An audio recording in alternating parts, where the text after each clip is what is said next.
Imagine a world without choices. Imagine you can't make your own decision.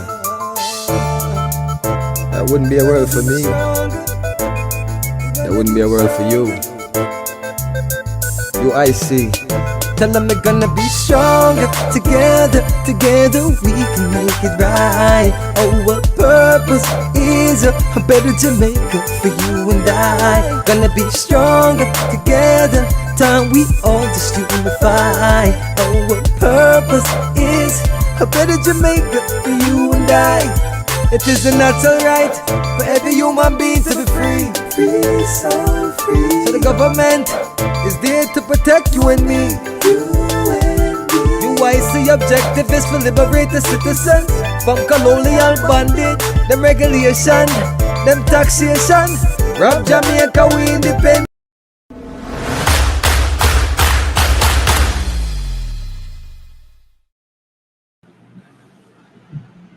Hello, good evening, and welcome to another edition of UIC Liberty TV. This is Joseph Patterson.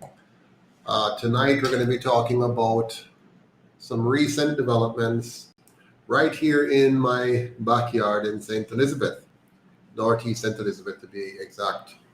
Look like we have some lighting issues here. Let me see if I can fix that for us fairly quickly.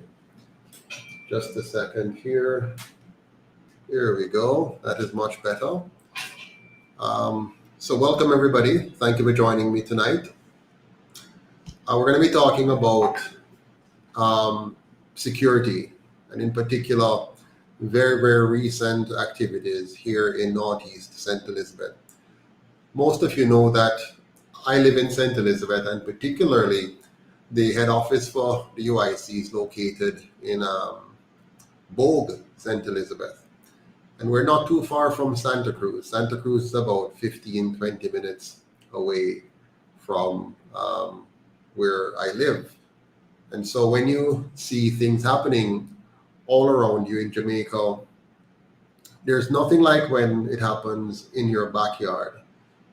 It's a little bit more unnerving, unsettling, and quite uncomfortable.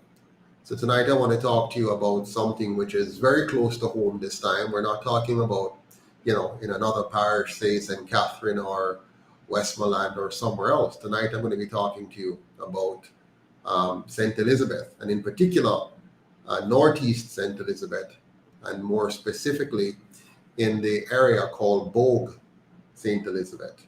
Bogue is a small district in which I live. I live on the border of Bogue and Elam, to be exact. You have Elam, which is south of Bogue, and you have Braes River, which is south of Elam. And all three are to the east of Santa Cruz, which is the northern side of the eastern side of Northeast St. Elizabeth. So good night to you all. Welcome, Carol, Spence, Queen D. Good night to you. Paula Shelley, good night to you as well. Annalisa, good to see you on. Nezook, I hope I'm pronouncing your name correctly. Good to see you on as well. Good evening, Avi.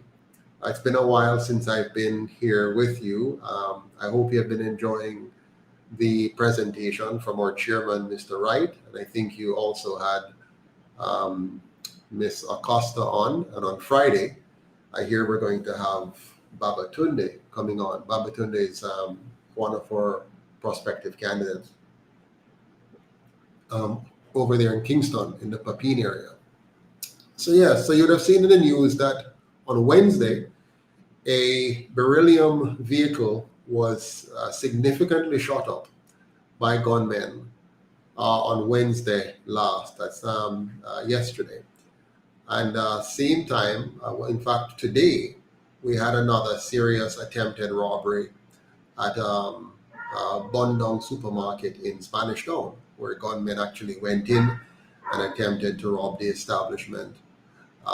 Fortunately, I'm not aware of anyone being hurt, but there were some severe gunshots in the first incident and the brandishing of weapons in the second.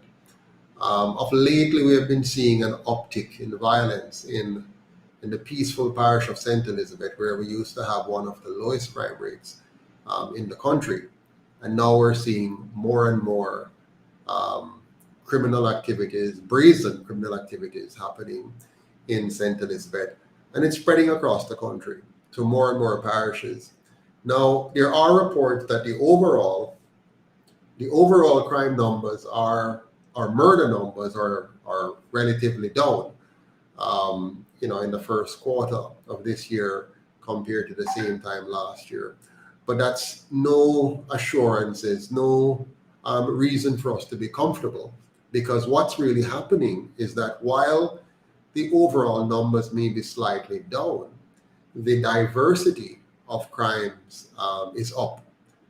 In other words, what you're seeing now are criminals moving out into different communities across the country where they never normally have a significant presence. Now you're finding that presence of criminal activities throughout the country. What is causing that?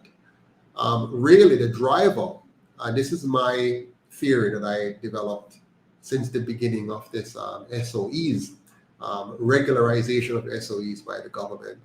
I have pointed out that if you use states of emergencies the way the government have been using it, you're going to be, I'm hearing that there's no sound. Is that true? You can't hear me? Let me know if you can hear me, please. If you can't hear me, let me know. If you can't hear me. Can you hear me? Better yet, if you can hear me, type yes, so I can know that you can hear me. Let me know. Can you hear me? Can you hear me? Greetings. Can you hear me, everyone? Please let me know. One person said they can't hear. There's no sound. Is that the case? Okay, so everyone can hear me loud and clear. Sorry about Scotty that you can't hear. So yeah, man. So as I was saying, we are, so Scotty, it's your side, eh? Change your settings on your side. Others can hear clearly. So as I was saying before, we're seeing the spread of crime more significantly across all 14 parishes. So in the past, you used to have pockets of, high levels of, murders and shootings and so on in certain pockets across the country. But when the Prime Minister started to use SOEs as a standard measure for fighting crime, I predicted that what would happen is that because of how they use these measures, the criminals would be moving around the country. And as they move around the country, they would get a chance to become more acclimatized to different parishes, different communities. And so what the Prime Minister in effect was doing, intentionally or unintentionally, is to create franchise operations of criminal gang activities that are strong in certain areas. By his measure, he's pushing them into other areas to create pockets of a franchise operation. So just like how you have a Kentucky Chicken franchise, or Courts or any other company, now you have the gangs setting up more and more franchise operations across the country. So the crime plan, if you will, or the government crime fighting strategy has really turned out to be more an effective franchising operation, pushing criminals out into the rest of the country. Now, as long as they continue to do this, we're going to see the increase, but that's not the only problem. The Prime Minister and the government has not really addressed the core underlying cause of criminal activities in Jamaica. They have not addressed the fact that we continue to have an environment, a low-wage environment, a high unemployment environment. Disregard the statistics. The reality is Jamaica has a high unemployment rate because many persons cannot find work, and some are not fit for the work that's available, and many are dissatisfied. In fact, almost all are dissatisfied with the wage rates that they're getting.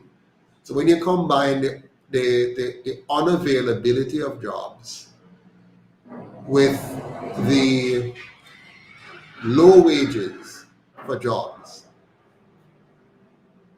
and the fact that more and more of our young people are feeling as though they don't have any hope, they don't have any place in this country. They leave school and they feel hopeless. The vast majority of our young people are looking for a way out. They're looking for an opportunity to leave Jamaica because they're not finding Jamaica to be a place where they can make life. They can't, start a family, get a job, be able to afford a home, maybe a vehicle, send your kids to school, participate in extracurricular activities, just have a normal life. So more and more of our young people are feeling disenfranchised. On top of that, our education system that we have has not been particularly helpful, because the vast majority of our students, when they leave high school, they are incompetent. They don't have the skills necessary to build a thriving economy. And so they are, again, adding to the misery of a very poorly designed economy and an environment which lacks inspiration and hope. They're coming out without the skills that they need to succeed. Now, where are they channeling their energies? The vast majority of the energy of our young people are being channeled into things that are not wholesome, that are not building confidence and building skills and competences. Instead, they're finding that a life of crime, various forms of crimes, seems more lucrative, more promisable. So you're seeing an uptick in females getting involved in white-collar crime, for example, more scamming locally in Jamaica, more fraudulent activities happening. Decent people who you think are decent, the nice-looking people, well-dressed people, young people, middle-aged people, older people, getting involved in all kinds of activities outside of the norm in order to make some kind of living, to find some kind of, decent way of existing. They're watching TV, they're watching Netflix, they're seeing all the stuff around the world, and they would like to have some kind of a better lifestyle. And they're not seeing how they can achieve that by getting up each morning and going to work.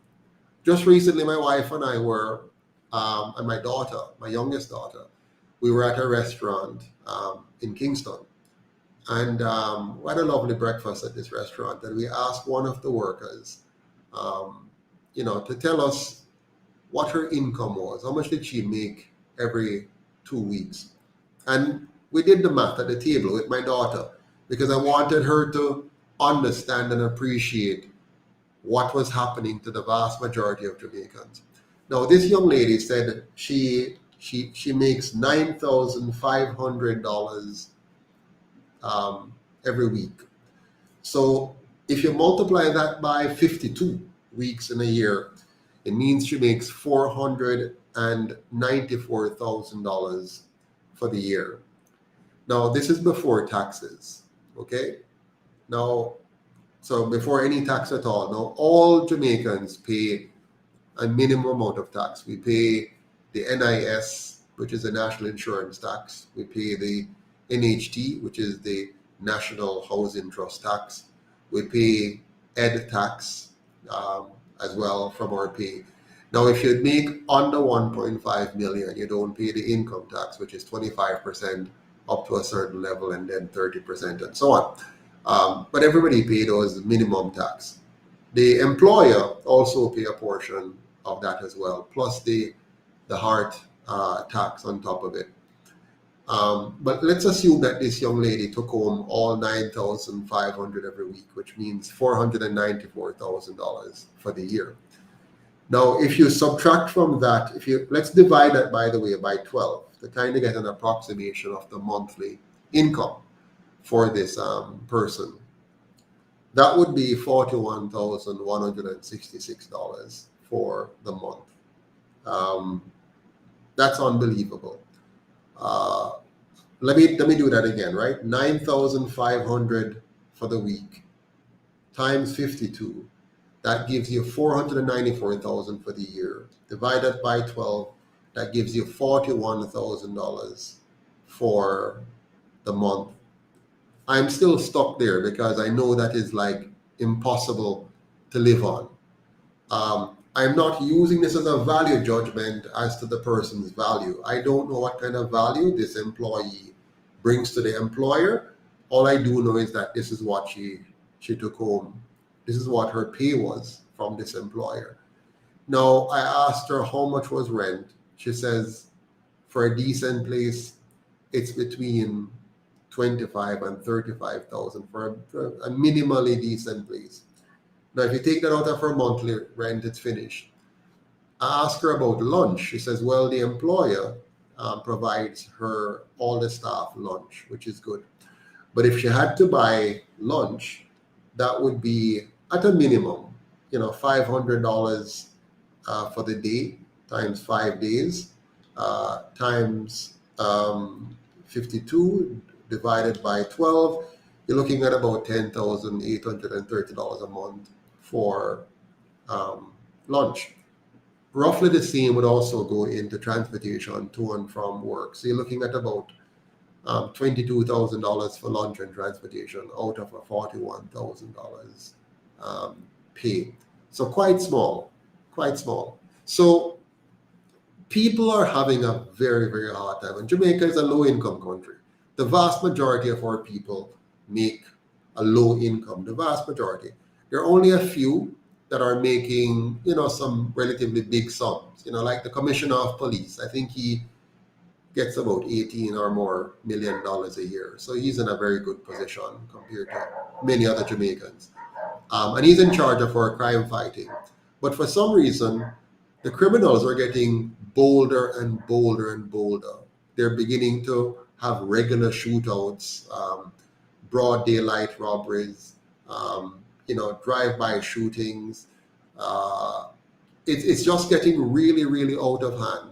And so when I saw this bit of news today, I said, let me jump on and I want to talk about specifically now what has happened in my backyard yesterday.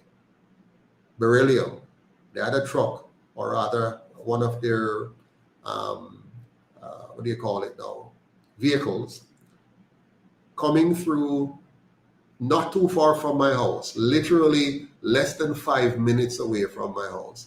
They're traveling up Bogue Road, and on their way up, gunmen appeared and started firing, just like a movie, at the bus, firing at them. And they made a hasty retreat and fortunately were able to escape with their lives and went to the Shiloh police station. Now, Shiloh is just further up from me, but that was very, very close to home. And so I want us to pause and think about it and ask ourselves the question, why is it that a country like Jamaica, which started life so well compared to many other countries, in the 1960s, Jamaica had one of the strongest economic base in the Caribbean, if not in all of the Americas. Of course, no comparison to America, but very strong. We were also very strong, relatively speaking, compared to a country like Singapore, which today has about 6 million people. We have roughly 3 million people here. But when we started life, we were much stronger, much stronger than Singapore in terms of having the industries. I remember as a boy, there was a company called Metal Box out on Spanish Town Road, where they made all kinds of products, including outlets and switches and so on. Really big industry. We had so many of these, so many strong companies here in Jamaica in the 1960s, still in the 70s, still in the 90s. We lost a lot of them in the late 70s with the threat of communism. And then we lost a lot of them again in the 1990s with the FinSAC situation. And we have just been losing, and more of our industry is just evaporating. And you ask yourself the question, why? Why is it that Jamaica is on this downward trajectory? Yes, I know they tell us about we're doing well here, we're doing well there. They show us fancy highways and says we've built fancy highways and so on. But what's the joy of having a fancy highway that you can't drive on because you're too poor? You can't afford a toll on it, while your regular roads are in significant disrepair. So there's some disconnect here. It's like the brain of our government is disconnected from the reality of the Jamaican people. So when you hear them talking on the news and telling you how well we're doing, you have to wonder, is what Jamaica are they looking at? When I see the Jamaica that is out there every day, when I stop and talk with people, like yesterday, I was talking with two ladies at the Fort Charles relic out there in Port Royal. And when I talk to them about life, about what they're going through and what they're feeling, it's not the Jamaica that the Prime Minister is portraying. And then you have another set of hypocrites now, which is the other party, which when they're in opposition, they can tell you everything sweet and nice about all the stuff and all that's what's wrong and what needs to change and what they've done in the past. But yet still, the Jamaican people continues to suffer and suffer and suffer in so many ways. And I know the plan is to fool us again into voting for one of them. But I want to play for you tonight the news item which really caught my attention, because I must tell you, it's really painful to watch the news. And as much as I'm involved in trying to rescue Jamaica from what these people have done with it, I have a hard time watching the news every night. A very hard time watching the news because it is so depressing. And I don't find that we are as galvanized enough yet. People are telling me to lead demonstration. This is not, I mean, when I call even demonstration, not a lot of people are really interested, to be honest. So it's not about leading demonstrations. Our demonstrations are largely pockets of persons focused on their own little area. So teachers want pay, they'll go out and ball out. They want pay increase. Police want back pay, they'll go out and ball out. I want back pay. And, each little group, subgroup will call out for their little piece of thing. But you don't have a united front. And oftentimes it's kind of political, So they don't want to really join with you and have a mass impact. They want to do their own little piece of thing for their own small piece of the pie, not realizing that the bigger pie is a problem. And what we need to do is to unite. So teachers, nurses, police officers, firefighters, everybody need to come together and say enough is enough. We want change. So anyways, this story that really caught my attention, I have to share with you. So I want you to take a look at this one now. And a special welcome once again to our viewers on onespotmedia.com. Now, first this evening, quick action by Beryllium guards in St. Elizabeth prevented another brazen daylight robbery of millions of dollars. Now, it comes after the armored vehicle in which they were traveling came under heavy gunfire by armed thugs along the Bogue main road in the parish. Now, as Kalisha Williams reports, the guards managed to escape injuries with the cash intact. This is where the drama unfolded shortly after 2 o'clock Wednesday afternoon. The heavily vegetated and deserted Bogue Main Road in St. Elizabeth. TVJ News was informed that the Beryllium vehicle was traveling along the main road when a white motor car with several men aboard attempted to block its path and started firing at the vehicle. The Beryllium driver, on realizing what was happening, took quick action and maneuvered the vehicle to escape the robbers. However, it's reported that the gunmen did not relent. They continued firing at the vehicle, hitting one of the tires and the back of the truck. We were told the thugs later fled the scene as the Beryllium driver sped off. The police later confirmed that the guard drove the vehicle to the Siloa police station.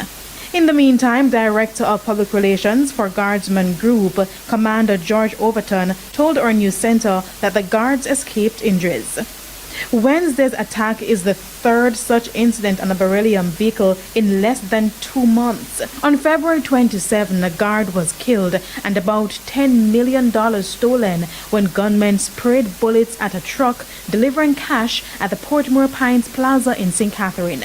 Then on March 19, gunmen made off with $23 million after they ambushed a Beryllium vehicle delivering cash at the Scotiabank ATM in Brayton Park, Portmore, St. Catherine. 4 security guards, as well as a licensed firearm holder, were wounded during the attack. The police high command announced that 6 suspects were taken into custody on Tuesday in connection with the Scotiabank attack. Another suspect has been charged in the matter. Kalisha Williams, TVJ News. Yeah, so there you see the attack. It seems quite targeted, eh? They're going after Beryllium a lot. Now, Jamaica is a very, very corrupt country, eh? And when you see these things happening, sometimes you have no idea what's happening behind the scenes. I'll give you a few food for thought. One of them is the 2 political parties that we have running Jamaica over the years. You cannot put it past them to use crime as a tool to impact election outcomes. They have done that in the past for a number of years, openly, more openly than today. I would not be surprised, for example, if when one party is in power, the other party will seek to stir up trouble to let the other party look bad in order for them to take back power. Vice versa.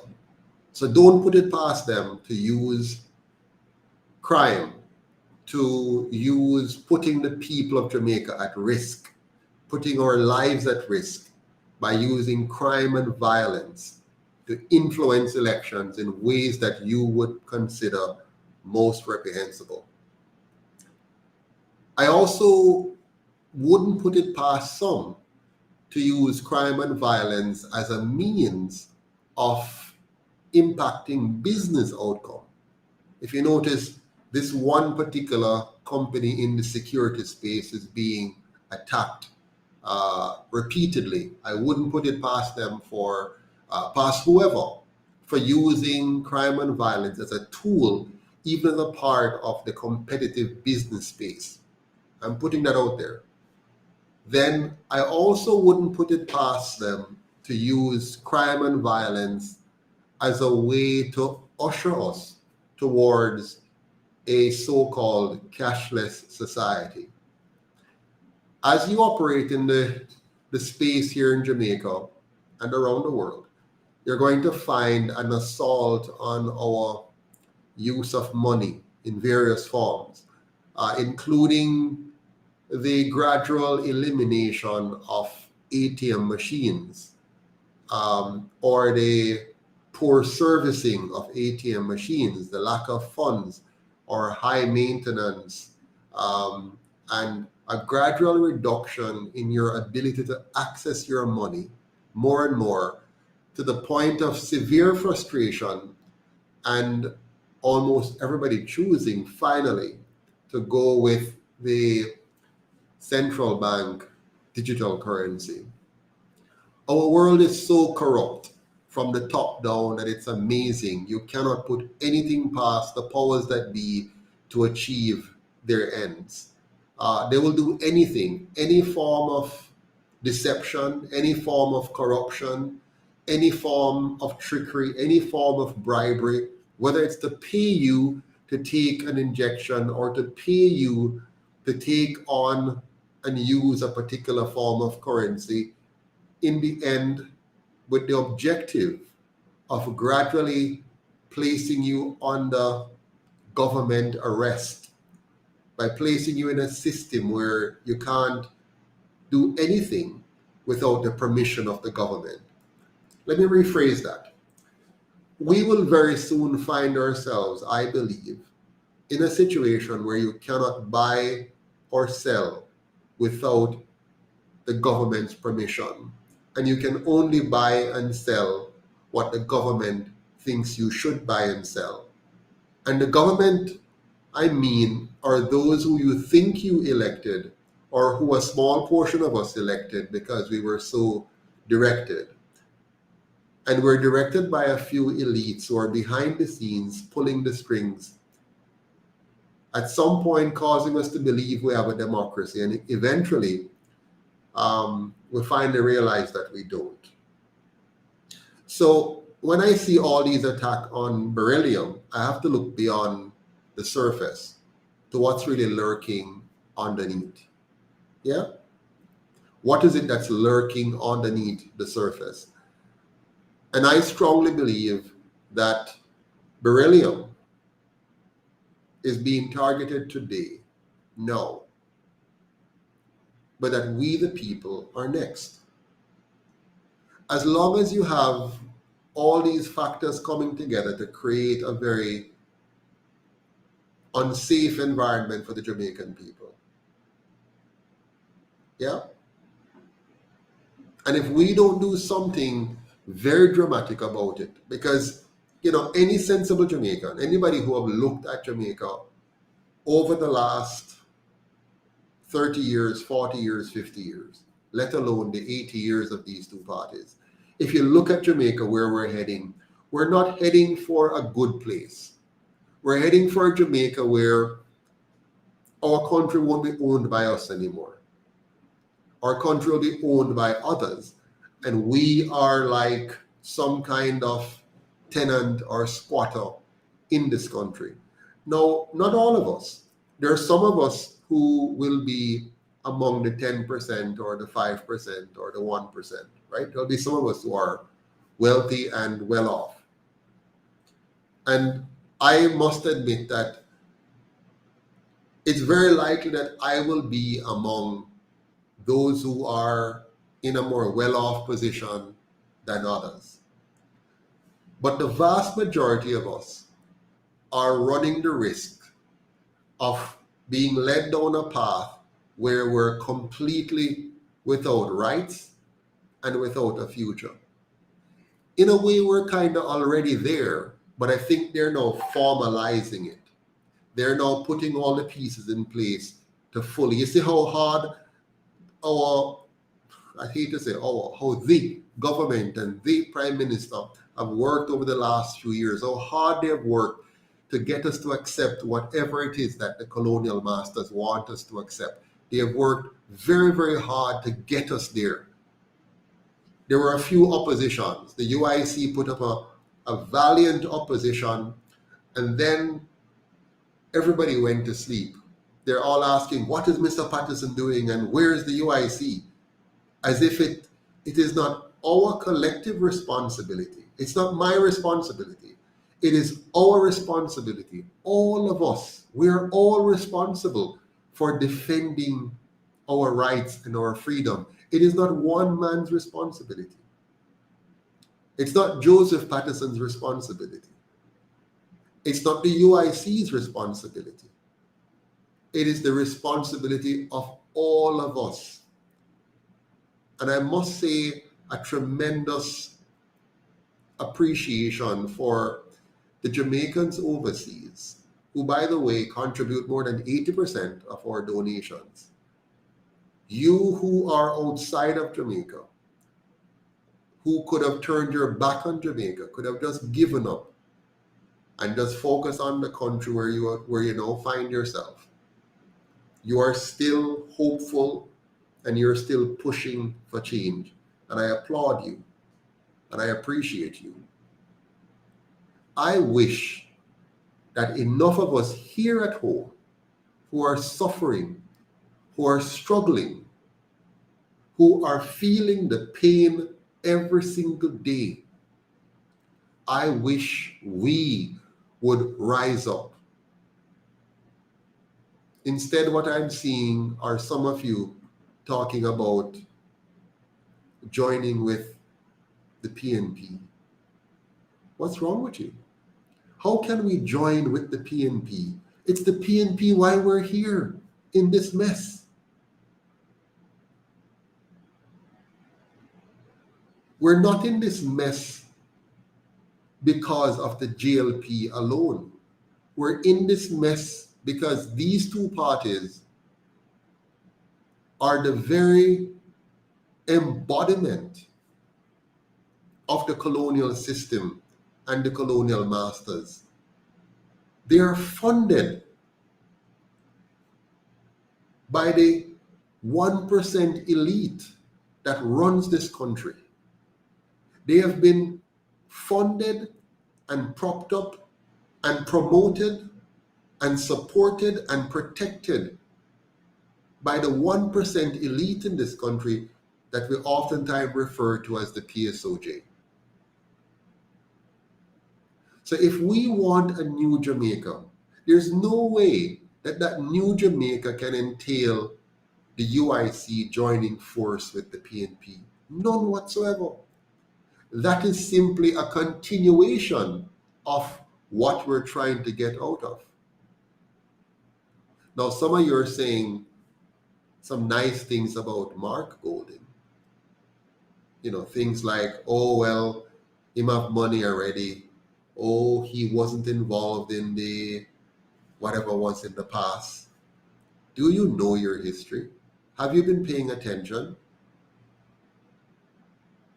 Do you know that many of the top political figures, it's not they when they run for office that they are involved in the corruption that has brought Jamaica to its knees. It's not the day that you first hear their name that they became involved. For example, the current Prime Minister was involved from his days in university. And shortly after university, he was involved. Just the same, not yet elected. And then eventually, the club, the gang, the mafia, if you will, worked its miracle, its magic, and poof, he's a member of parliament. And then poof, he's a minister of government. And then poof, he's prime minister. And then poof, see what he has done. So let us be clear, the path to a new Jamaica is not through the PNP, with the PNP, or by the PNP. That is the path to an old Jamaica. Nor is it to continue with the JLP. That is the path of more destruction.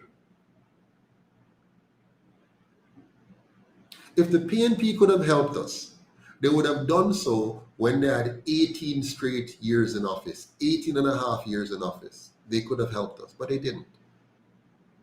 So the crime problem we see here today, the 3 attacks on Beryllium, the spreading of gangs across Jamaica, the fact that you can't sleep with your windows and doors open, the fact that you can't keep your business place open at night, the fact that you have to be fearful working late and going home late, the fact that you have to worry when your children are outside in the evening,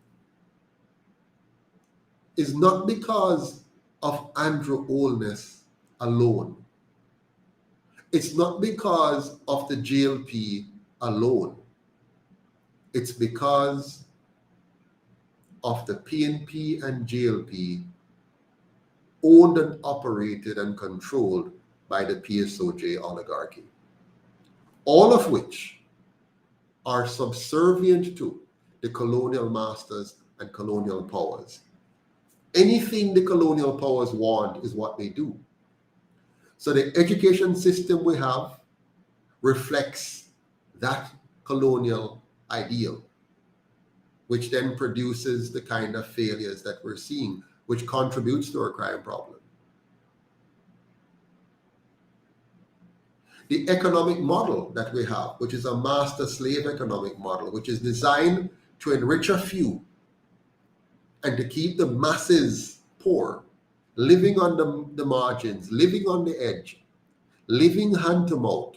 That economic model is an economic model subscribed to by both GLP and PNP. The two parties are identical except for what kind of paint they put on the outside. They're like whitewashed tombs full of dead men bones, a corrupt set of institutions designed to perpetually divide the Jamaican people, distract us with all kind of partisan shenanigans, such as calling people massa or telling people to shut up or whatever it is they do in Parliament. All kinds of shenanigans to distract us. While they and their true masters systematically develop all kinds of schemes to steal from us. Even a nice sounding scheme like the NHT, they've used that to milk us. Yes, billions of dollars that should have gone into building housing for low-income Jamaicans have gone year after year into the coffers of a government dedicated to corruption. And so we have been paying out of our paychecks NHT monies to prop up corruption, to fund corruption in this country. And that is why they love the poor. They love the poor because the poor are ignorant. They love the poor because the poor are financially weak. They love the poor because they can manipulate the poor over and over to vote against their own self-interest. And it has worked.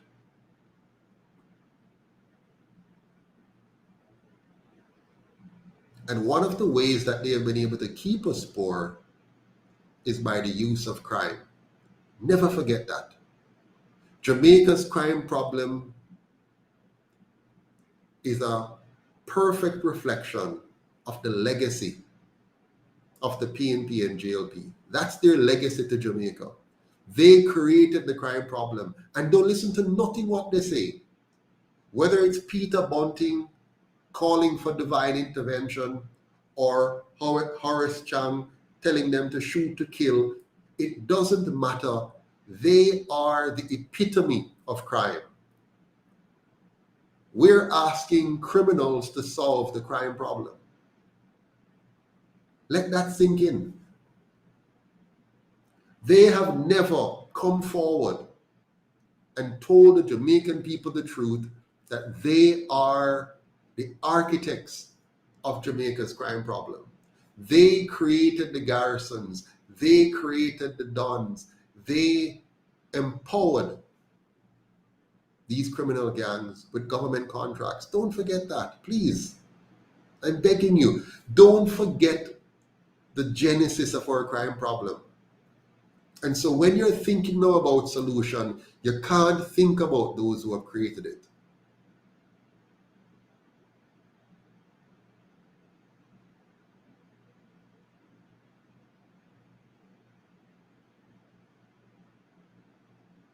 I hate to tell you this, but there are no good candidates in the PNP or JLP. There are no good candidates. There's not one good candidate in the JLP or PNP, none at all. Here's why. For you to be a good candidate, it means that your goal is to represent the people of your constituency.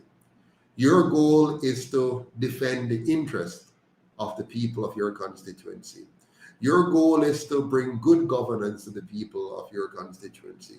Your goal is to ensure that Jamaica becomes a safe, clean, and orderly country where everyone can live, earn, and retire with dignity. That is your goal for you to be a good candidate. Now, if you're a good candidate and you join the GLP or PNP, that immediately disqualifies you as a good candidate. It means that you're either ignorant or complicit. Either you're ignorant of the history and the tragedy and the destruction of those two parties. Either you're ignorant of it, and that's what caused you to join them, because you are not aware. You don't understand what's going on. You've never carefully studied the situation, so you don't really know what's going on. So you're ignorant. Either you're ignorant, and that's why you joined the GLP or the PNP, you're ignorant, or you're complicit. You like what they're doing, you like how they operate, you know how the thing's set, and so you want to be a part of that, so you can benefit from how the thing's set. And don't be fooled by any good deeds that these good candidates may do, whether it is to have a health fair or a bounce about or do any kind of infrastructure work like Action Ann did over there in Portland. You cannot be fooled by those things. You have to be aware that when a person joins an organization, it is because they've taken the time to assess what are the pros and cons, the risks and rewards of joining this organization to pursue a particular objective. So when a young man or a young woman who is supposedly intelligent and informed, be they a medical doctor, lawyer, engineer, teacher, social worker, or janitor, whatever the reason is why they decide to join an organization, it must be because they've assessed the pros and cons. Now, if you're getting involved in representational politics, it means that you're saying you want to represent the best interest of the people. How can you knowingly be aware of the history and how these two organizations operate? How can you knowingly be aware of those things and then align yourself with either of them? I couldn't do it. There's no way I could bring myself. There's no way I could lower myself to join the PNP or the GLP in order to represent the people of Jamaica, because I would know that I would not be representing the people of Jamaica. Yes, I would be representing the party. And yes, I would be representing those who own and control the party, but I would not be representing the people of Jamaica or the people of my constituency in Northeast St. Elizabeth. I know I would not be doing that. So anybody who has joined the PNP or GLP, and having joined it ignorantly, because that's what it has to be, you must have been ignorant. Having joined it ignorantly, and you remain in it after you have become aware, then you're not a good candidate. You can't tell me that person's a good candidate. Now, if the person joined it ignorantly and then leave and then tell us the truth, then you can say, okay, we can look at that. But if they join it, and I'm not talking about small fries, I'm not talking about just the common members. I'm talking about a person joining and becoming a candidate, becoming a member of its leadership, president, vice president, general secretary, chairman, whatever role. Once you get into the gang, you must become aware of the activities of the gang. You must. So let's say you were ignorant before you went in. You were ignorant. But now you're in the gang. You must know that you're in a gang and you must want to come out because you realize you made a mistake. But maybe you can't come out. Maybe what they tell you and what they share with you, you can't come out. Because if you come out, something bad might happen to you. Or maybe, having gone in with good intentions, you now realize how lucrative it could be, how much benefit you could get, that if your party should win, what kind of access you're going to get that if you were to remain an ordinary citizen like the rest of us, you would not be able to achieve that level of wealth unless you remain in the gang, in the cult. Yeah? What is the sweetener that has been given to these young men and women that they're going to stay in an organization like the PNP or GLP? So as I said before, for you to be a candidate in one of those two parties, you're either ignorant or you are complicit. Yeah? Either you're ignorant or you're complicit. And if the person is complicit, you don't want them as a candidate representing you. If the person is ignorant, you don't want them as a candidate representing you because it means they can't represent you.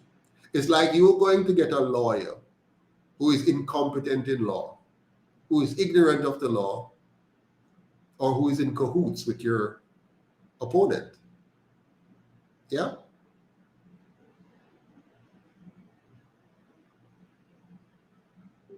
So, the bottom line is this. 1 second here. I'm getting a little bit of a message here that something is wrong. Give me 1 second.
All right, I'm not sure what's happening there, but my technology is on the threat again. All right, let's hope we don't get cut out, eh?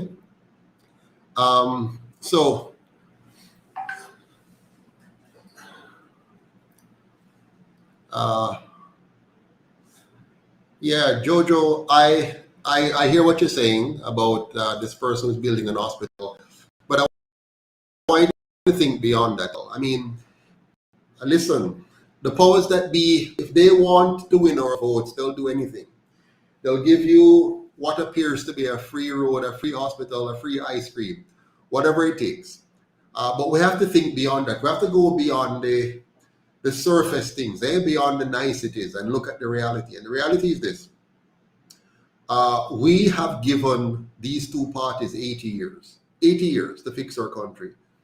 Whether it's a hospital or a clinic or a garbage container, it doesn't matter to me at this stage. What matters is the substance. And the substance is this. They are clearly committed to the continuation of bad governance. So a young person or any person who joins either of these two parties is either ignorant or complicit. And so that's very clear. If they're complicit, we don't want them. And if they're ignorant, well, we have a problem there. If a person joins the party out of ignorance, within a week or two, within a month or two, they should be able to see. You might recall this young fellow, Andre Orton, I think his name is, a young economist, apparently very bright young man. That's the suggestion.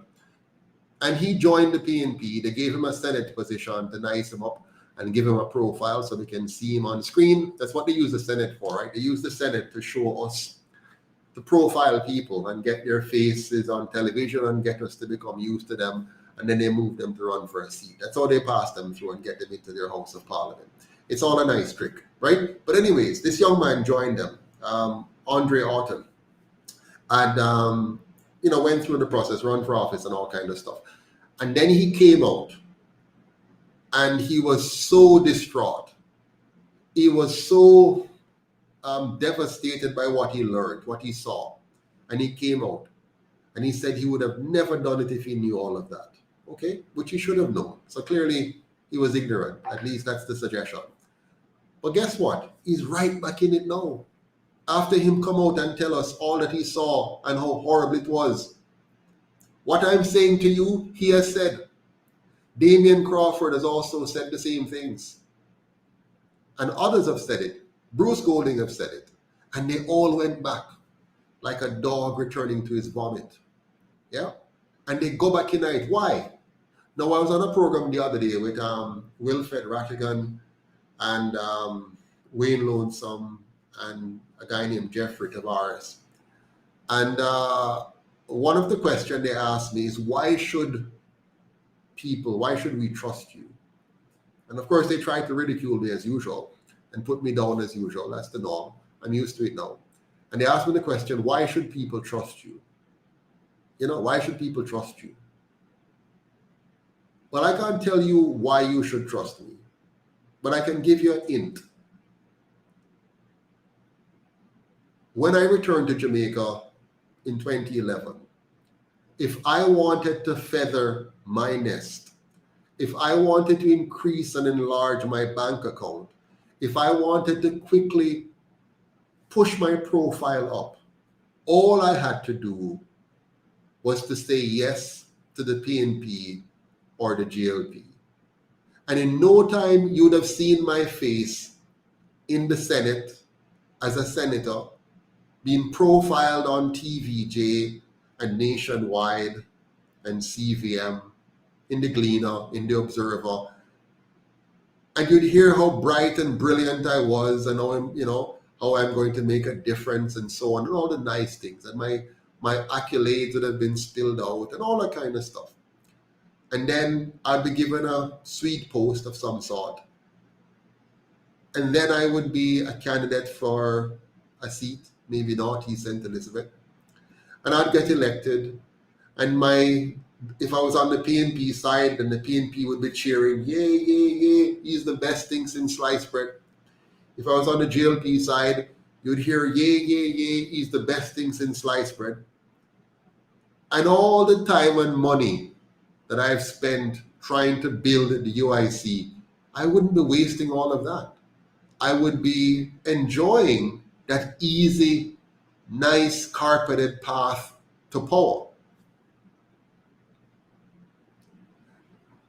And I would be a part of the system that you should now know is an evil, cruel, deceptive, divisive, destructive system. And you might be one of them cheering on and say, he's a good candidate. That's a good candidate, because I would have some attributes that you could point to and say that's good or that's not, whatever. And depending on which side of the camp you favor, if you're PNP leaning, you might not be a PNP supporter fully now, but PNP leaning, you say, yeah man, a good boy. Or if you're a GLP leading and I'm on the GLP side, you see what they've done to us? They've taken away our mental capacity to think objectively and clearly. Well, I am determined not to fall for that. I am not going to make any money because of politics. I am not going to be any richer because of politics. I want Jamaica to be richer. I want Jamaica to be safer. I want Jamaica to be more clean and orderly. I want Jamaica to be more prosperous. I want to see all of Jamaica looking like the Prime Minister's residence. I want all of Jamaica to have the carpeted grass, nicely put on the edges and so on. Nice flowers. I want all of the roads to look like the road leading up to the Prime Minister's residence, or like the Highway 2000 or the Siaga Highway. That's what I want. I want a Jamaica that is designed for the enjoyment of all Jamaicans.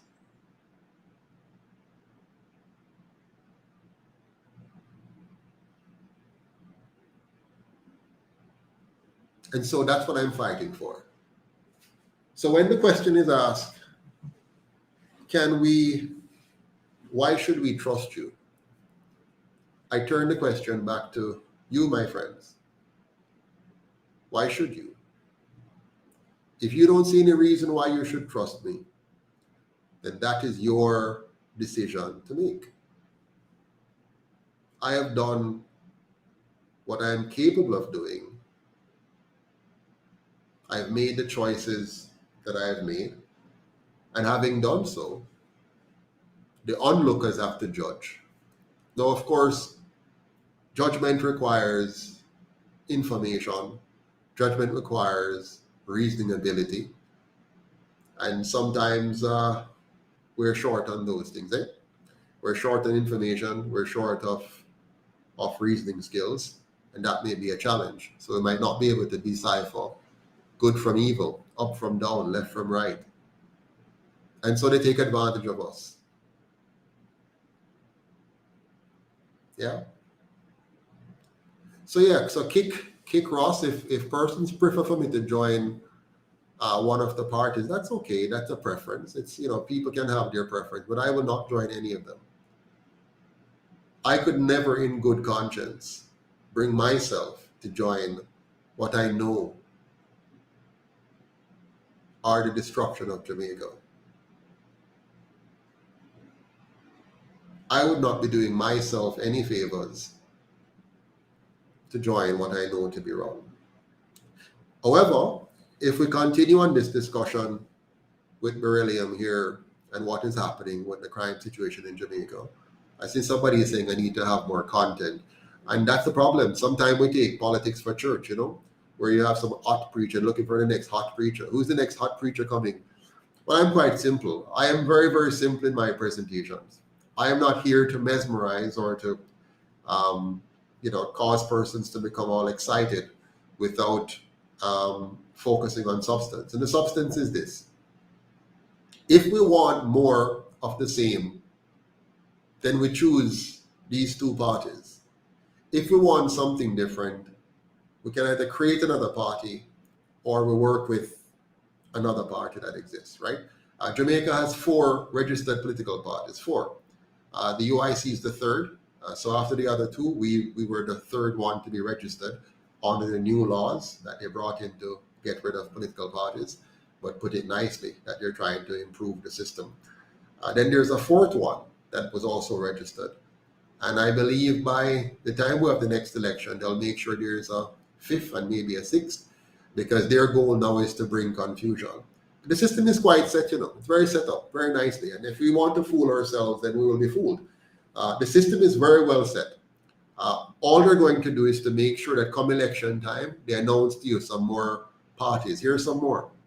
And then they'll create a bit of a circus atmosphere, and they'll call them on and interview them and look for some ridiculous comments and make it look all foolish. And then they'll divert our attention back. Here's your 2 stable, trusted political brand of cereal, and pick from your 2 brand. Don't worry about those little frivolous things over there. They're not ready for prime time. And of course, they know that you won't have the money, because unless the UIC succeeds in building a grassroots funding movement, they know that there's no money. So you can't compete with them on the air, the airwaves, traditional media, or even social media. Like even the last couple of days, social media has blocked a number of our little boosts, advertisement boosts. They just block them. Say no, reject. So there's a war going on here that I think some of us are putting our heads in the sand, and we're deciding not to pay attention to the war. Yeah. So they're deciding to say, they're looking for the UIC to do things without the UIC having any money, right? So it's like, go out there and get things done. Go lead a march. Why don't you do it? How many of you are coming to leave your job to come lead a march? How many of you are going to leave your jobs and come and lead a march? Let me see you come and do it. Seriously, I'm being very, very serious. It's time for us to wake up, friends, and stop pretending as if we're living in an equal opportunity political environment. We're not.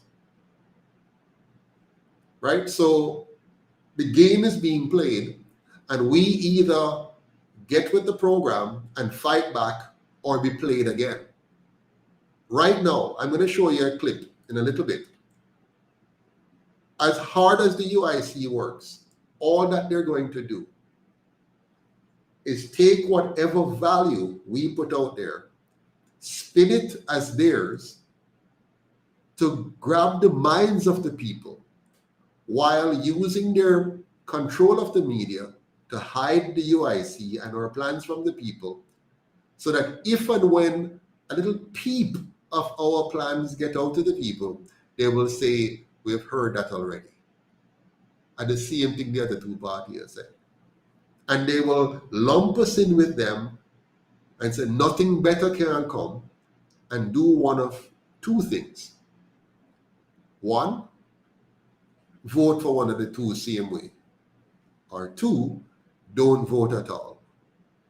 And that will keep the status quo exactly the way they want it. Yeah? That will keep Jamaica exactly where they want it. Now, what the UIC has done is we have developed a clear plan of action for Jamaica. Never been clearer. We have outlined a solid manifesto, not a plating manifesto, not a election winning manifesto, where you just come with whatever you think people need to hear this time around until we can get them to log on to Progress or log on to your prosperity ideology and then say, yeah. No, the UIC has made a very clear roadmap, a blueprint for Jamaica. It begins by articulating the foundation upon which our plans are built. Our plans are built on the foundation of protecting your rights as an individual, your individual sovereignty. That's the foundational pillar of our movement, protecting your individual rights. Never before has any political party in the history of Jamaica made your sovereignty, the protection of your sovereignty, the foundational pillar of its existence. So when we're elected, you will, for example, have the right to fully defend yourself with the government backing you and supporting you. Now, for some of you, this might come as a shocker, or it might come as an unfortunate statement, or it might be something you think is backward or bad. That's understandable. Not everybody is progressive enough to understand. But I'll tell you how foundational this is. The UIC does not believe it's a privilege for you to own a firearm to protect yourself. We believe it is a right. We don't believe criminals should have more rights than you, nor do we believe any government has a right to determine your right to self-defense. So unlike others, we strongly and unequivocally support your right to own and carry a firearm to protect yourself, your family, and your property, especially in a country where the government seems to be incapable of doing so. That's how fundamental we are. We believe you have the right to your life, to your liberty, and to your property, to do with them as you choose, not as the government dictates. We believe you not only have the right to individual liberty, but you also have to take personal responsibility for your own choices. We believe fundamentally that the land that we call Jamaica belongs to you, not the government. And therefore, the government of the last 80 years have actually been a continuation of your colonial masters, because they have withheld the land from you. And so we're going to return that land to you, the land of your ancestors, the land that was stolen from your foreparents. We believe in a more Afrocentric and liberal education that allows you to understand and empowers you to understand all the rudimentaries of life, not just to get a job, but to be a creator of jobs. And not just that, but to have full command of your own constitution, your own mind, body, and personality, understanding economics and money, so that nobody can fool you like they have done. Right now, them fooling us up left, right, and center with all this inflation foolishness. And most of us don't have a clue what's happening. We do not realize that the value of our money is being stolen from us each and every day by the very thing we call government. The very institution of government is a thief, a criminal agency, carrying out the directives of a global power designed to steal your money every second of every hour of every day. Stealing your money every day, that's going on.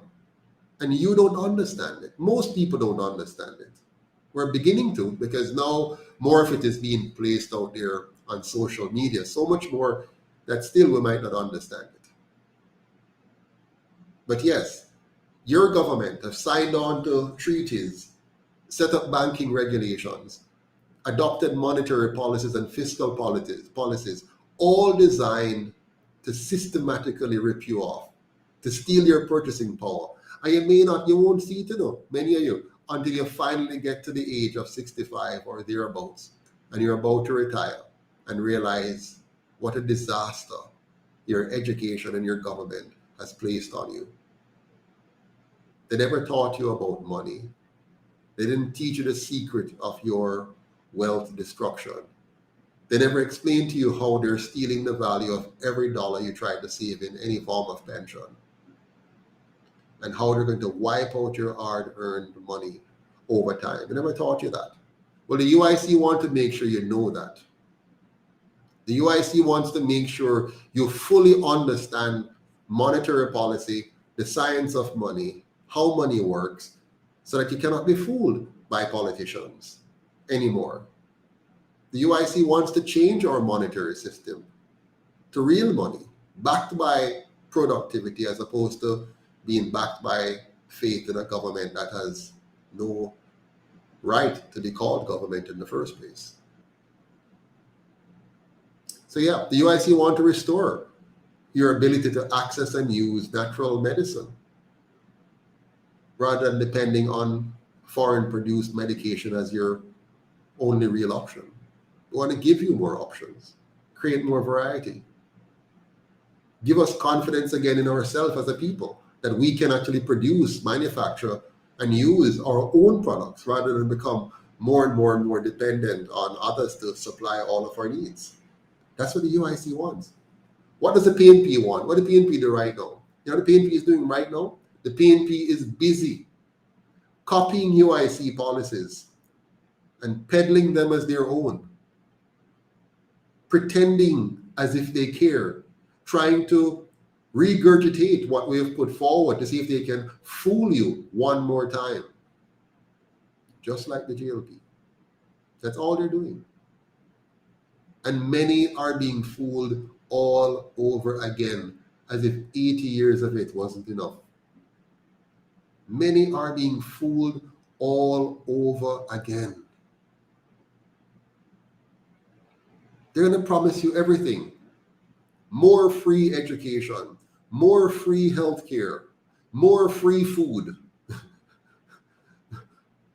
free land, free water, free electricity. They're going to promise you more of everything just to get your votes again, so that they can get their hands on your tax dollars again, so that they can get to borrow more money on your head again. And you fall for it. Yes, you'll be 5 years older or 14 years older, 4 years older, when you start to feel the pain again. And they might find another way to trick you again into giving them another term. So you're going to be 8 to 10 years older after the next trick again. You'd have passed it on to your children and your grandchildren. You don't see the state of our nation. Look at our young people. They're disillusioned, turned off.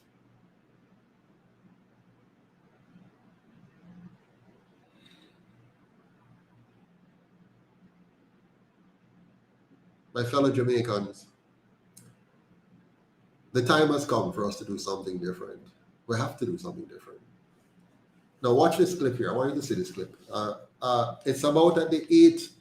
I'm going to see if I can, kind of pull forward to where that piece is, where the PNP blatantly is trying to copy another piece of our message. They couldn't have seen, they didn't see this for they didn't see this for the last 80 years. And now they're going to try to tell you that they've always seen it and they've been doing so. It's a lie. Damien Crawford is lying, misrepresenting. Yes, the PNP has always spoken about land reform, but that's it, spoken about. They have come up with all kinds of little gimmicks about land reform, but never what the UIC is proposing. The UIC is proposing the unequivocal return of the land to the people. They've never proposed that. They've never tried to implement that. And they've had 18 and a half straight years to do that and never did it. So don't be fooled by Damien Crawford and his little sophistry and trickery that he's coming with now. I will not stand for it. I've been very quiet on a lot of their shenanigans and trickery, but this one really cut to the core. They only recently learned about local reparation, where I said it,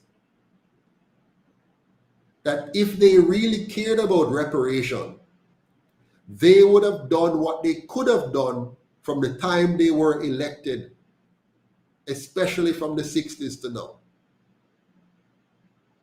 But they did not. They never did. Even though they had the supermajority in the House of Parliament, they never did pursue local reparation for the Jamaican people to return to them the land that was stolen from their ancestors. Damien Crawford, your party did not do it. You did not return the land to the Jamaican people. So now don't come and thief the UIC policy and peddling it as your own to suggest that now you're ready. No, not that you're ready, that you have always been about that. That's not true. It's politicking, it's game playing.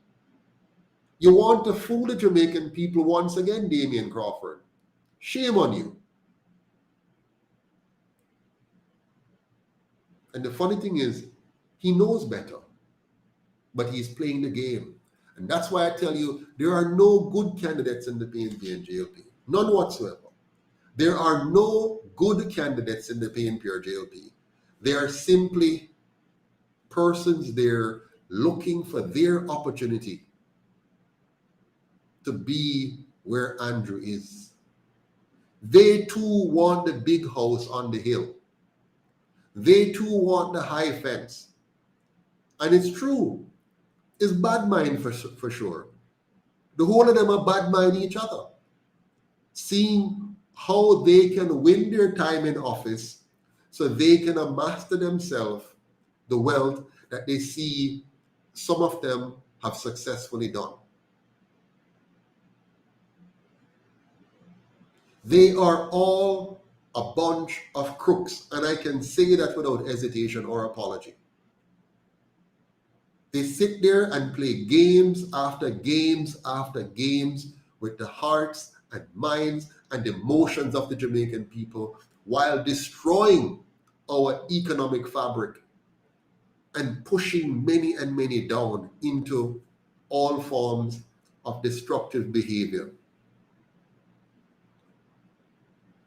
So I don't want to hear anything about any good candidates. If a candidate is good, if there's one JLP or PNP good candidate, I can tell you who that is when they quit the JLP and PNP and tell you the truth that I have been telling you.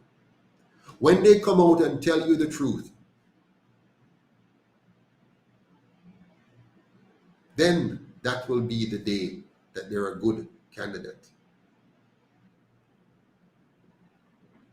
And it doesn't matter if they told you all kind of nice things. Yes, some may have said land for the landless. That's a wonderful phrase. But what is the solution? The UIC has the solution.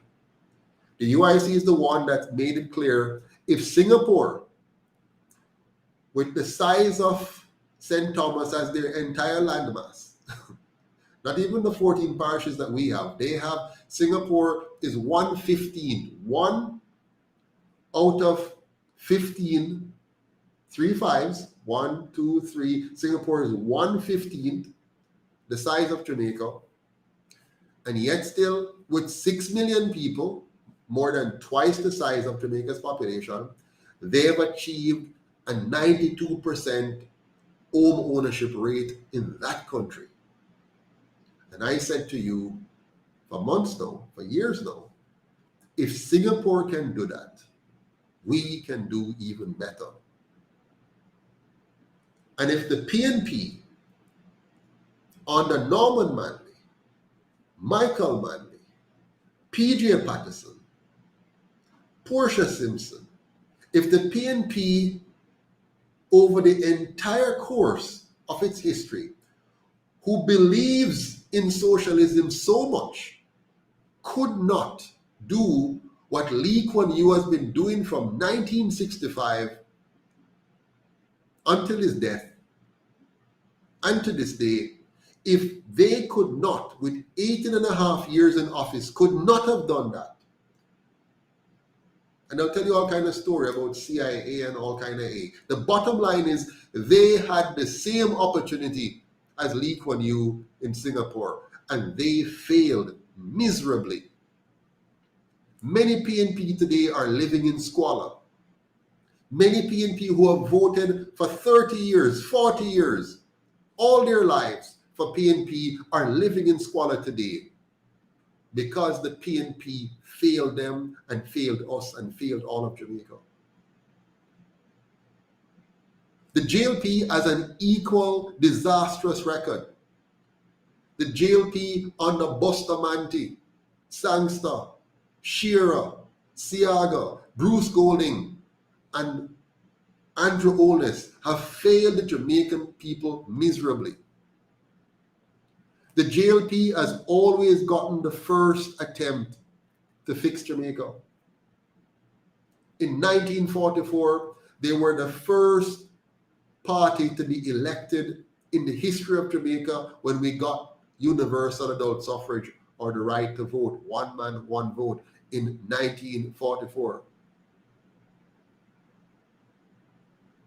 Bustamante got the first 2 terms in office in 1944. What did they do with that first 2 terms? They failed the people. In 1962, the JLP again got the first 2 terms, Bustamante and company, and Sangster and Shearer. And what did they do with that first 2 terms? They failed the people again. And every time they failed the people, the PNP was elected. And every time the PNP failed the people, the GLP was elected. And we have done this now, my friends, for 8 long decades. Nearly 80 years, we have done that over and over and over and over and over and over and over. And there are some among us who want to do it again. There are some among us who want to continue to do what has failed us over and over and over and over again. Well, I'm not buying it. I would rather not vote than to vote for either of these 2 political parties. And that is why I created the UIC, because I want to vote. I want to participate in our electoral process. And so I did what I could, and I step up and I step forward, and I put my life, my money, my time, my energy, and my family on the line, and decide I'm going to give myself and every Jamaican a chance to do something better than we have done for the last 80 years. Of course, if people don't want it, I can't force you. If you don't want it, that's a part of life. It's a pity that all of us have to live with the decisions of all of us. We can't escape it. We can't say, okay, them choose that and we can go over here and live something else. So we're all here in it. Yeah. So it's tough. But let me share this clip with you. I really want to show you. Let me see if I can get to it. Hopefully I can. And I want you to see what this little fella here is doing. So let's see if we can get to it. I'm going to try to get to the mark where he is there. Let me see if I can get there. I think this is it about here. About here. Here we go. Somewhere here. Let's start it here and see how it goes. Customers are more likely to open emails they can trust. Get a professional email from GoDaddy and estimated at $101 trillion. 78 trillion is owed for what happened during slavery and 22 trillion for what occurred after the practice had been abolished. Of that total, Jamaica. All right, let's back up a little bit. We're going to go back to where they're talking about JPs and then we'll come into this. So let's start here. To help in holding. Prince Moore, TVJ News. The People's National Party continues to be critical of the leadership of the Andrew Holness government. It comes as the country continues to seek funds from the British government for the ravages of slavery and the lack of recognition of two past prime ministers of the country. The matters were again brought to the fore by opposition Senator Damien Crawford. Alshim Burke has the details. As the debate around reparations for slavery intensifies, there's a call for the matter to be looked at from the local perspective first, before looking to England. According to 2023 estimates, damages owed by those responsible for the transatlantic chattel slavery is estimated at $101 trillion. 78 trillion is owed for what happened during slavery and 22 trillion for what occurred after the practice had been abolished. Of that total, Jamaica is owed $7.5 trillion. But speaking at a PNP award ceremony recently, opposition Senator Damien Crawford says reparations should start from home, with the government allowing citizens to own a piece of the rock called Jamaica. So here is where here's where Damien Crawford is now going to, like they've done with all of our policies, here's where Damien Crawford is going to try to co-opt the UIC's talking points, because they know that they have the media, which is owned by the PSOJ, that is going to share this with Jamaican people right across the board, while the media owned by the PSOJ never allows the Jamaican people to hear this from us first. They must hear it from Damien Crawford and the PNP first, so that the people's minds can say, oh, wow, the PNP is working for us, and not ask the question, where were they 80 years ago? Watch and listen. This is classical political theft, and that's why I tell you, there are no good candidates. They're all a part of the game. Watch the game now. Listen to this carefully. Watch what he's going to do and say here. 100% UIC policy. Because the land upon which is owned by government was owned by transfer from those who colonized this country and those who took advantage of those who were our forefathers in this country. So when did he discover this? When did Damien Crawford discover this truth? When does this magical truth come to Damien Crawford? Was it when he watched one of my videos that it dawned on him suddenly that, oh my goodness, but it's true. The land that we have in Jamaica is not owned by the government. The land we have in Jamaica was stolen from our ancestors. And so that land should be returned to the Jamaican people free of charge. But when did Damien and the PNP discover this? When did Michael Manley or PJ Patterson or Portia Simpson discover this? When did they come to the realization? And if they came to that realization before now, why in their various 2 terms in office, with super majorities in office, why over PJ Patterson's 18 and a half years in office, why wasn't that time used to do what the UIC is saying should be done now? Why is it that in 2023 is when Damien Crawford is now aware of this and is willing to pronounce now that we must have local reparation and that the PNP was always for this. Why no? Why not in the past 80 years? Why didn't they do it then? Why today? Why have they allowed Jamaicans to suffer so much until now before they decide to do what the UIC says should be done and the UIC promises to do, but the media is not telling you? But Damien Crawford gets the full media coverage to stand before you and share this while the UIC languishes in the wilderness and the news media pretend as if we don't exist and never carries any of these messages until either the PNP or the JLP decides to announce it. That's when they're ready to carry it. Why not? I would love to know. But we all know why. There should be some conversation about the distribution of land and the usage of land. He says that was the aim of the PNP government, but they were chastised for the move. Operation Pride was an effort to distribute land under PJ Patterson.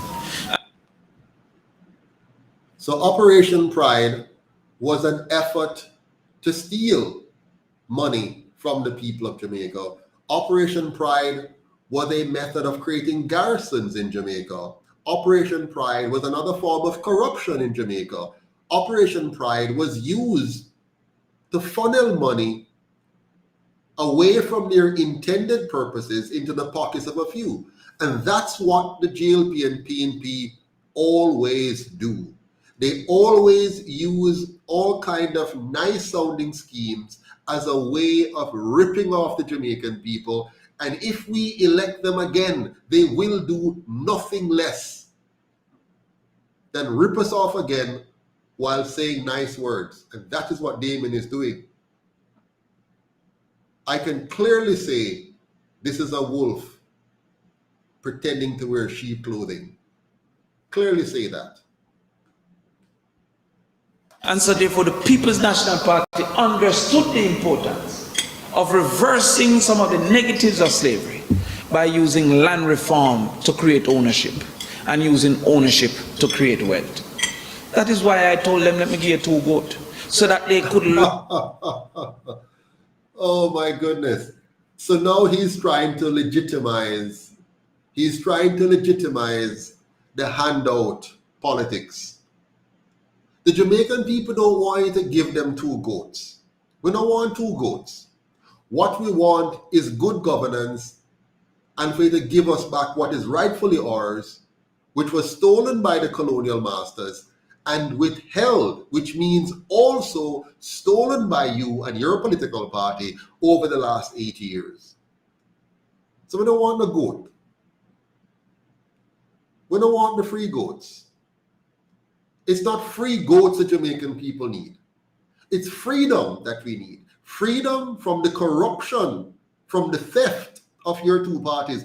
Give us what government should give us, which is a safe environment, a clean environment, an orderly environment, good public infrastructure, a truly free and fair market economy so that we can earn and produce and take care of ourselves and buy our own goats if we want to buy goats. Give us back the land that was stolen from us by your colonial masters and continued by your colonial parties and promoted by your PSOJ oligarchy. You are the ones that are the problem, not a free goat. We don't want any free goat, Mr. Crawford. We don't want no handouts. We want the government to do what government should do. You collected our taxes and you should have given us an environment that produces a strong economy so we can buy our own goat if we want to buy goats. So don't come and play with us, but that's why you want to give us free goats. And now try to tell us that you want to correct some of the wrongs of slavery. You have had your turn. You have had your chance. The 2 of them have had more than enough time to fix all of this. And they have not fixed it. And now they're going to come and play word sophistry, word smithing, nice sounding phrases. They're not interested in empowering the Jamaican people. They're interested in impoverishing the people, keeping us all in their control. Yes, so that we can want your two goats. That's what they want. They want us to depend on politicians to give us goat, to give us zinc, to give us cement, to give us steel, to give us few blocks, and keep us under their thumbs, under their control. That's what they want. And that is why I tell you, there is no good candidate in any of those two parties. They are a part of the problem. They want a handout dependent society. That's what they want. They want to keep Jamaica the way it was before they took over. They want to continue to sit in the big seat, the master seat. But they're the masters, and we the people are their little minions, there to work under them. So whether they talk about socialism or capitalism, don't be fooled by any of it. Don't be fooled by any of their labels or any of their pronouncement. Focus on the fact. And here's the fact. They have had 80 long years to give you everything that they're now promising. 80 long years they've had it. And if they didn't give it to you in 80 years, whether they come with a black face, a brown face, a white face, a female face, an old face, or a young face, it does not matter. There are still the same result regardless of the face they put on it. The face is like putting a lipstick on a pig. Don't let them fool you with Mark like how the GLP fool you with Andrew. Don't let them fool you with Lisa like how the PNP fool you with Portia. Don't let them fool you with no new leader, because the leader is not the party. The party is the party is the party. And those two parties have one master, and that master is the PSOJ oligarchy, whose master is the colonial powers, just like it is over them. They have preserved the system of colonialism. They simply changed the name and said, now we have a parliament. Now we have a governor general instead of a governor. So they change out the white governor with a governor general, a black governor general, to fool with. But it's the same system. They change the name from chief minister to premier to prime minister, but it's the same system. And now Andrew is going to trick us and try to give us a fake republic. They're going to change the name now from governor general to president, but at the same system them are giving. And the aim of that system is to maintain and preserve the master-slave economy, where them are the master and we are the slave. That is the goal of their system. So don't be fooled by Mr. Crawford and him nice talking. Crawford and all of them are being crafty, and their goal is to trick us again so that they can take power again. They're playing us against each other. They were used by the colonial master so that we stop fighting against colonialism and stop fighting against imperialism and start fight each other. That is their ism. Their ism is for us to fight each other, to hate each other. Yeah? And then when we get elected now, we deceive each other. PNP time now. And those people who are attached to the PNP party the closest, them gets little something and the others not get nothing. And on a GLP time now, and those most connected to it, them get something and others not get nothing. That's not how you want to run a country. That's not how you build a great country.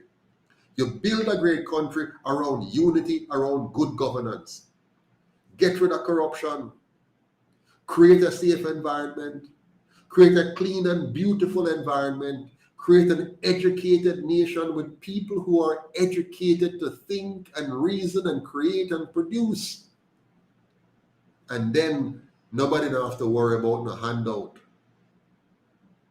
Because you have built up your people. You have lifted them up from the bottom up. You have elevated their minds. And that is why the UIC has the policies that we have.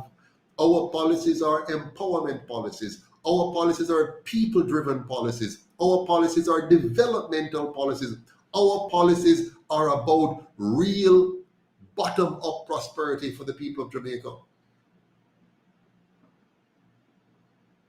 We are not here to play politics. Joseph Patterson is not here to run up and down all over the place and play the game of politics to satisfy those who want to see the circus. We're not here for the political circus. We're here to offer Jamaica a solid solution to the problem created by these two monsters we call parties, these two gangs. The UIC is here to educate and empower, to undo the brainwashing and reverse the brain drain. That's why we're going to open Jamaica and make it Jamaica for all Jamaicans around the world. That's why we're going to give the vote to every Jamaican, no matter where you're in the world, you get to vote in Jamaican elections. We want you to be fully bought into the country, fully connected with your country again. So once you're a Jamaican, you could live in Egypt or Israel, Germany or Japan, US or Canada or England, wherever you are, Cayman, you will have the ability to vote from anywhere you are in the world in our election. The UIC says so, and we're going to make that happen. That is why we want to make sure when you want to come home to this country, you must be able to come home lock, stock, and barrel, duty-free, because you're Jamaican and your property is yours, and you must be able to bring it home without paying money again to bring home what you buy already. So we're going to allow you to come home with whatever you have, 100% duty-free. And that is why in our government, in our system of governance, as long as you're a Jamaican and you have the credentials, no matter where you live in the world, we will recruit you back home to come and serve as a minister of government, not as a politician. Let the politicians them run for office and be representatives, but we're going to separate the executive from the legislative and make sure the executive branch has only competent and qualified persons in each of the ministries. So healthcare, as a minister who understands public health. Education, as a minister who's highly qualified and competent as an educator. Public works, as a minister who has engineering credentials, civil engineering credentials. National security has somebody as the highest knowledge and experience in the security industry, particularly from a police standpoint. So we want a Jamaica that is designed to work for you, not a Jamaica which is designed to maintain political lineage and political connections and political corruption. So if that's what you want, the UIC is your movement. Now, all I'm saying is not easy, of course. It requires a lot of work, okay? And so it means we have to make it happen. So all of us who want that better Jamaica, we have to now come and realize we have a big fight on our hands. We're fighting against big money interests in the PSOJ oligarchy. They have the money and they're going to spend the money to win the next election. So we have to put our little together, our little together, our one cocoa together. We have to now donate to the party. Our $10, or $25, or $50, or $100 a month, US, or $250 Jamaican a week, or 1,000 Jamaican a month, or 5,000 Jamaican. We have to donate and build up a treasure chest and use that to win the election, because we want that Jamaica. We want that safe Jamaica. We want that anti-corrupt Jamaica. We want that clean and beautiful Jamaica, where all of Jamaica, not just some, but all of Jamaica is a tourist destination, not for the tourists, but for we, the people, because we respect ourselves, because we love ourselves, because we want a country that is designed for us to enjoy. And then, of course, we welcome the tourists to come and spend their money with us. That's what we want. We want a Jamaica where agriculture is the center of our industry again. not with low-wage labor, but with Jamaicans proud to be the world leading producer of organic foods and vegetables, becoming a major supplier to the rest of the world and creating a clean Jamaica with clean foods, healthy food to reduce our cancer rates and lift up our health standards and make us the envy of the world. That's the Jamaica we want. We want a Jamaica where we're food secure because we provide enough food for ourselves and we don't have to import except a few nice things that others produce that we don't. We want a Jamaica that is water secure because we designed the country to collect the massive amount of water that God bless us with and stop wasting it and then suffering in droughts. We want an energy secure Jamaica because we realize that, again, God has blessed us with an abundance of energy, various forms of alternative energy, various forms of renewable energy, geo, solar, water, or hydro, bioenergy. We have it. So let's produce it for ourselves and make our country water, food, and energy secure. Make our country clean, beautiful, look, smell, and feel like a tourist resort. And let's make all of our country a place where tourists want to come. So we can double and quadruple our tourism inflow. We can double and quadruple our food production and export and become a high income earning country, just like Singapore or better. Let's bring our GDP per capita up from 7, 8, 9,000 to Singaporean level, 65, 70,000 US dollars per person. Let's do that. We can do it. The only reason we haven't done it is because of the GLP and PNP and the PSOJ oligarchy. They're the ones standing between us and mass production. They're the ones standing between us and mass prosperity. They're the ones standing between us and a safe, clean, and orderly country because them don't want it. That's why Jamaica's so dirty. The Prime Minister understands what cleanliness is. He understands what beauty is. That's why Theme Place looks up. But he don't want you to have that. That's why Jamaica looks up. Our leaders of the last 80 years have no pride, no love, no respect for the Jamaican people. They only have pride in what them have and what them want for themselves. So they want the pretty house. They want the pretty yard.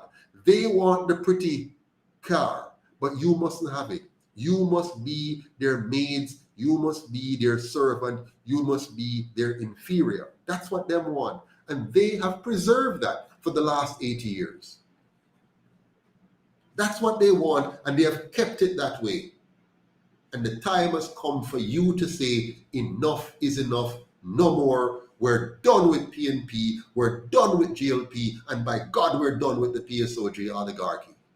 That's what you and I need to say. I have said it, the UIC has preached it, and it's time for you to join us and embrace it.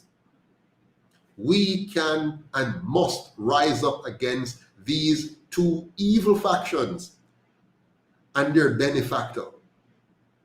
Yes, they won't invite me too much on their program and they cut me off as soon as I come on because I speak the truth. They want to talk about tweets and letters and gossip and soap opera. I want to talk about corruption in this country. I want to talk about good governance in this country. I want to talk about creating a Jamaica that is not a fake republic. I want a real republic, a republic that will protect the sovereignty of every citizen and provide them with the kind of society they need to succeed. That's what we're fighting for. And I hope you want the same thing too. Because if you don't, then you're not going to do what it takes. If you want a new and better Jamaica, then you're going to do more than just wish and hope for it. Like me, you're going to put your shoulders to the wheel. Like me, you're going to donate your time, your talent, and your treasure. I lead by example. And my example is to make sure that I went through the grime and the gutter and the pain and the struggle of creating the UIC for you and for me. The UIC is your movement. The UIC is my movement. The UIC is our movement. The UIC is our ticket out of wage slavery.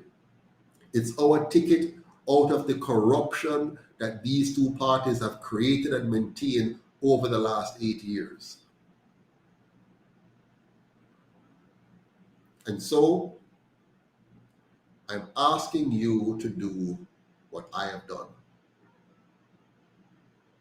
Donate. You may not be able to come here and physically join me on the battlefield, but you can send supplies. Every dollar you donate empowers us to attract more candidates. Right now, we have roughly 20 something candidates. We might get to 30 because it's always fluctuating. People come and you have your testimony, you say that they're not good and they leave, or you have to tell them sorry. So we're struggling, trying to find quality persons to represent us across the nation. So it's very difficult because a lot of people, they don't want to work. They want to come into something that's fully developed. Everything is perfect and they can just walk in and it's a red carpet and everything is done. That's what they want. The UIC is not that. The UIC is hard work. When you join this movement and you come to volunteer or you come to be a candidate, you have to put in some work. You're not coming here to just come sit down and everything is given to you on a platter. So some people don't like that. Some people want an environment where when they come in, all the work is done for them. That's what always fool up Jamaica. We want it ready-made. It must be perfect and done already. And that is why the foreigners come here and we worship them. And they come with their pre-made stuff. We just say, yes, Lord, thank you. And we just sup it up and find out later on that we have been tricked. The UIC is our party, my people. The UIC is our movement. The UIC is Jamaican, 100%. The PNP is not Jamaican. The GLP is not Jamaican. Those two parties were created by and in cahoots with our colonial masters. That's why these two parties welcomed and placed on us a constitution that was not for us. That is why they have embraced and caused us to embrace a colonial power as our head of state. That's why they have maintained the system of economics and signed off on the treaties that they've signed on to that makes Jamaica a vassal of the global elite structure. Them no mean we no good. Them don't mean us any good. Yes, I know them talk good, but you must look at their actions, look at their deeds. The Bible says, by their fruits you shall know them. And that is so true. Look at the outcome, my friends. I shouldn't have to be pleading this hard enough, but some people head tough. Look, my friends, look carefully. Look at just the dollar. Look at where the dollar coming from. And as long as we have these two parties, it's down, down, down, down, down, down, down, down, down, down, down. Look at the value of your money that you save. If you right now, if you're a 50-year-old, you must be shaking in your boots. If you're 60, you must be shaking. What are you going to do in your retirement? Where is the value of your savings? When little NIS check come, it can't buy nothing. They have wiped out the value of your purchasing power. These two parties, they have stolen from you silently over the entire period of your working life. Just the other day, them trick up the teachers again and trick up the policemen again and give them sign a wage deal. It's all a trick. By next year, the value of the money they wipe out. You're going to start ball again. The UIC was telling you that we need to make sure that your wages are pegged to inflation. But you didn't listen. I tried so hard to get that message out. Only about 20 or so people show up for the good governance walk, and every day people telling me I must go lead march. Lead march to where? Nobody not coming out to the march. So I must go out there again and waste my time. No, I have work to do. Like you, I have to feed my family. So I have to go earn some money to pay for my family's education, healthcare, and housing, and all the rest of it, just like you. So if you're not willing to give up any time and any money to help to make it happen, why should I go there and stand up with 20 people? On a serious note, let's get real. When I am serious, I am putting out the effort. But many of you are still on waiting and asking, what am I doing next, as opposed to getting involved.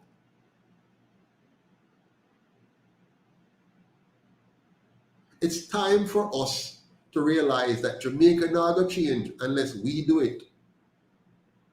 And if we don't get up and make sure the UIC has the money, has the candidate, and has your support, sharing across all platforms, sharing like crazy, telling people, because you know that the media is against us. You know that the media is doing everything possible. If they bring me on, it's to ridicule me. Otherwise, block. So the media not there for us. We don't have the money to buy a whole heap of ads. So that's not happening either. So we have to rise up and do more.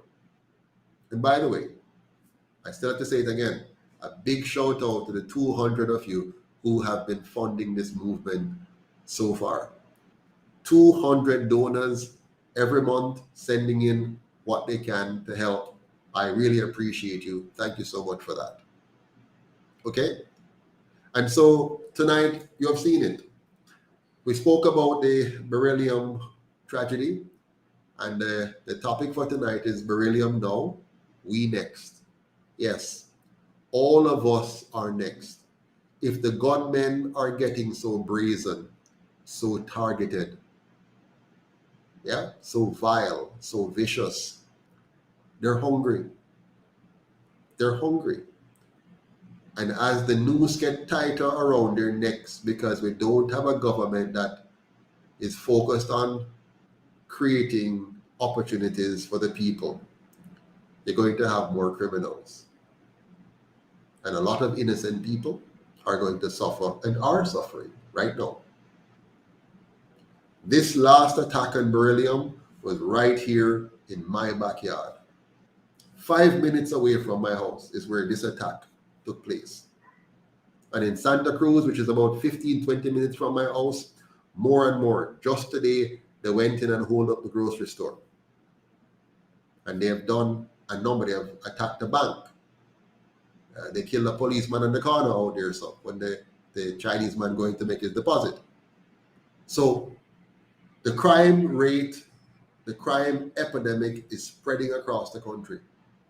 You see what's happening in our school. There's a breakdown in morals, a breakdown in respect for authority. Why? Because the whole moral fabric of our society is falling apart, even as the economic fabric falls apart.